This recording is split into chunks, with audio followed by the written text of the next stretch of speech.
Come dive for treasure with me on a beautiful, still, calm night on Coniston Water.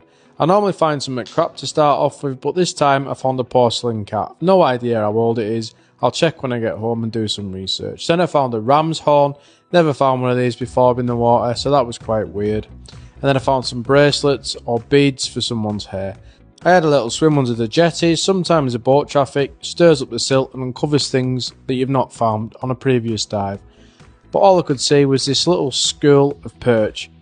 Safety in numbers for these little guys, and I don't blame them because I've seen the pike in Coniston. The gondola captain recognised me from TikTok, which I thought was quite cool, and he asked me to stay away from the prop. So the last thing I found under that jetty was a 17mm spanner, and I made my way right over to the western shore of Coniston, swimming from the eastern shore. So it was quite a long swim, but luckily I had my float. I found a diving mask that looked like it had not long been dropped in, and surprise surprise, a pair of sunglasses that were almost in perfect condition. I think this was a dead bait because it wasn't a freshwater fish. Maybe it's a mackerel or something. Any pike fishermen, do let me know. Then I found a metal drinks container. There are some outdoor centres in this area, so there were a few paddles and things like this kicking about.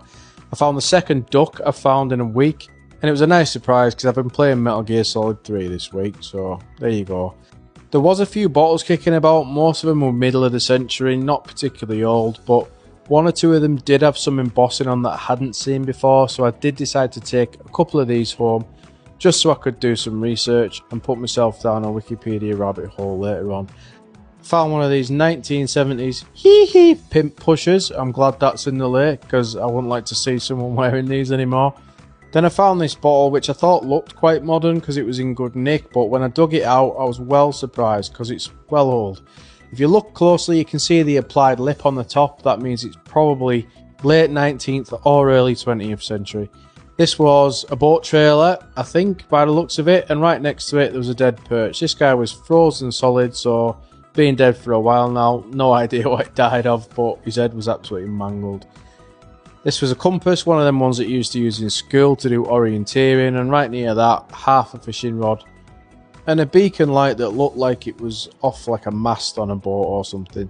Then I found the best find of the day, for me anyway, this Victorian marmalade jar. The date on it was 1873, but I'm not sure if that's actually the date it was made. It was probably just a touch later than that. This was everything that I found in Coniston tonight. Some relatively modern bottles with some nice embossing on. A little watch, some sunglasses as always, and then the cool stuff, the porcelain cat, the really old bottle. If you look closely there you can see the applied lip, that's why it looks uneven, and the marmalade jar. Thanks for diving with me.